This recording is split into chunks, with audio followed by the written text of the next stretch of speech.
Welcome back to Kerbal Space Program. Today we are continuing our career and we are going to try our first long-term interplanetary mission.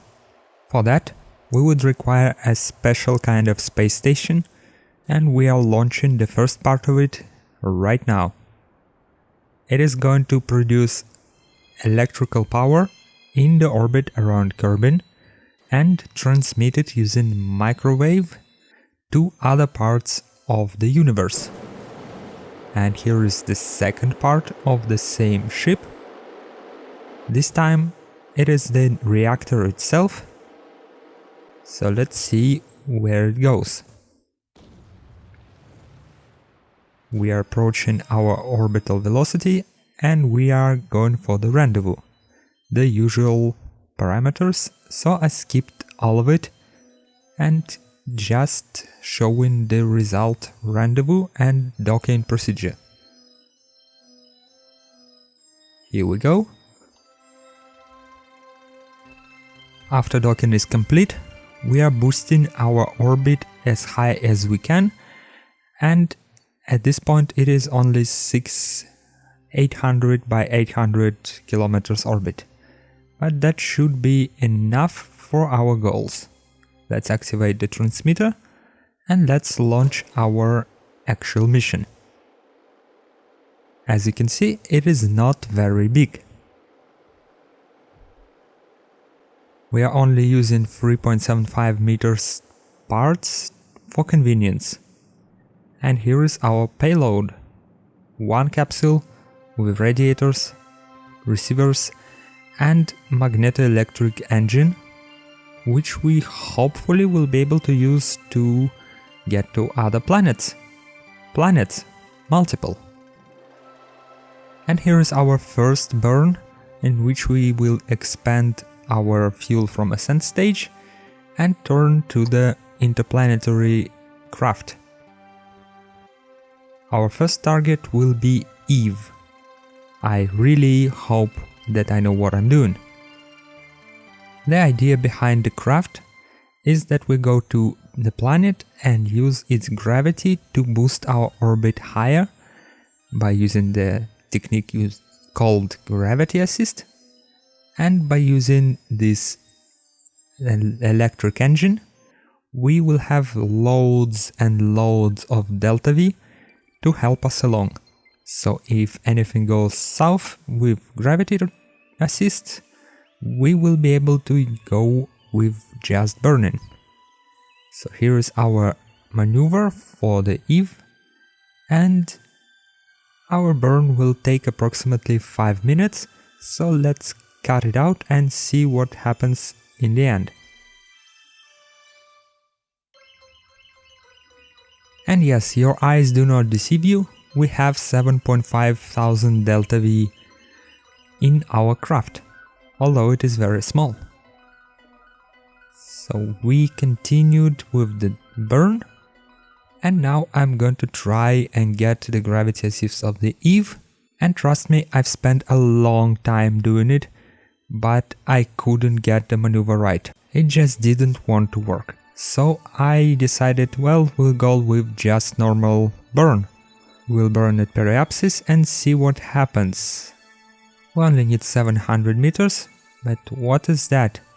We're only generating 200 newtons of thrust.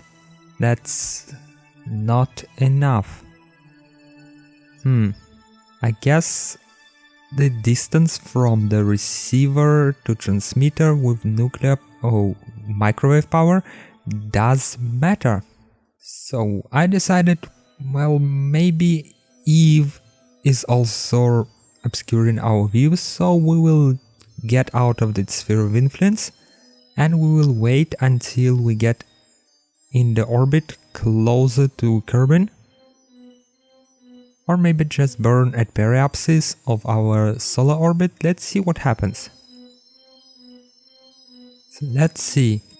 Well, we are still generating not too much thrust, and it will take ages until we get to orbit of Duna, our next target.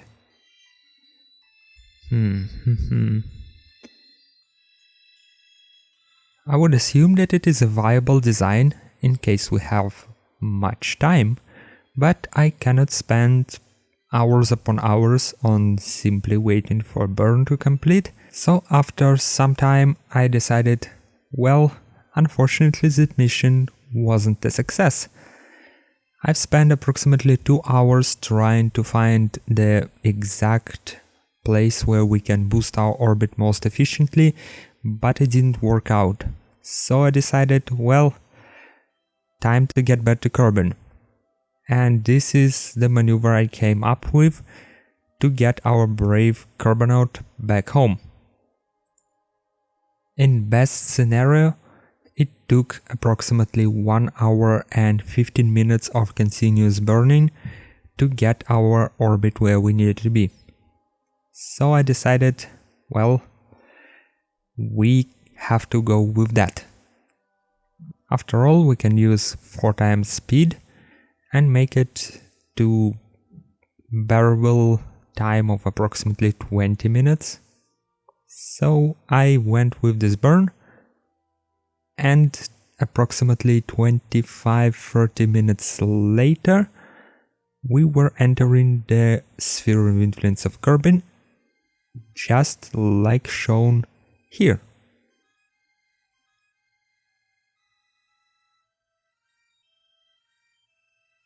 This is going to be fairly standard reentry, so I'm going to cut parts of it and show only interesting parts. For example, the burning of the capsule and some pretty explosions when a couple of our modules, like thermonuclear generators and gravioli detector, exploded. After all, this mission cannot be considered a major success, but it is also not a major failure. The theoretical part behind this ship does work. The only problem is that the distance between the transmitter and receiver of the power is too great, and the time required for any burn is just not practical for any video creation, or in fact anything that is time constrained. I guess it's time to go to drawing board with this mission and see if we can improve things, or maybe change engines and propulsion method to get better results. But for now, thank you all for watching. Remember to like, dislike and comment this video in the section below. My name is Darlock, and I will see you next time. Goodbye.